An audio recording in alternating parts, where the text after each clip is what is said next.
कुछ लोग बिना कोशिश किए भी इतने यादगार क्यों बन जाते हैं? साइकोलॉजी कहती है कि आकर्षण सिर्फ चेहरे या लुक्स से नहीं होता। असली आकर्षण अक्सर दिल से पहले दिमाग में शुरू होता है। कुछ लोग कमरे में आते ही सबका ध्यान अपनी तरफ खींच लेते हैं।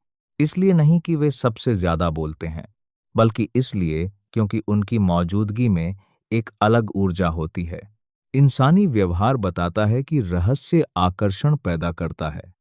जब कोई इंसान अपने बारे में सब कुछ एक साथ नहीं बताता, तो दिमाग उसके बारे में और जानने के लिए उत्सुक हो जाता है, और यही उत्सुकता भावनात्मक जुड़ाव बनाती है।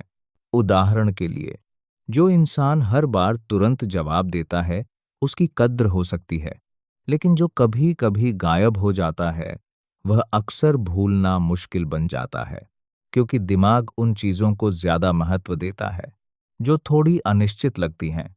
एक और मनोवैज्ञानिक सच, लोग उन लोगों की तरफ ज्यादा आकर्षित होते हैं जो उन्हें समझा हुआ महसूस कराते हैं, प्रभावित नहीं, समझा हुआ। इसीलिए गहरी नजरें मिलाना, छोटी छोटी बातें याद रखना और सच में ध्यान से सुनना कई बार बाहरी सुंदरता से भी ज्यादा आकर्षक बन जाता है।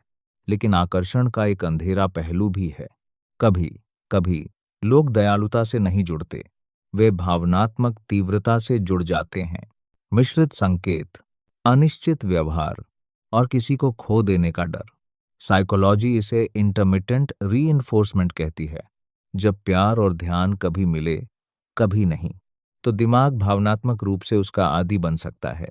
इसीलिए कुछ जहरीले रिश्ते भूलना इतना मुश्किल हो जाता है। और सबसे शक्तिशाली सच, जो लोग सबसे ज्यादा ध्यान पाने की कोशिश करते हैं, वे अक्सर अपना आकर्षण खो देते हैं। लेकिन जो लोग खुद पर ध्यान देते हैं, अपने लक्ष्य पर, अपनी शांति पर, वे अपने आप आकर्षक बन जाते हैं। क्योंकि आत्मविश्वास शांत होता है, जरूरतमंदी शोर मचाती है। अंतिम लाइन, असली आकर्षण उसी पल शुरू होता है जब आप नोटिस किए जाने की भीख मांगना बंद कर देते हैं।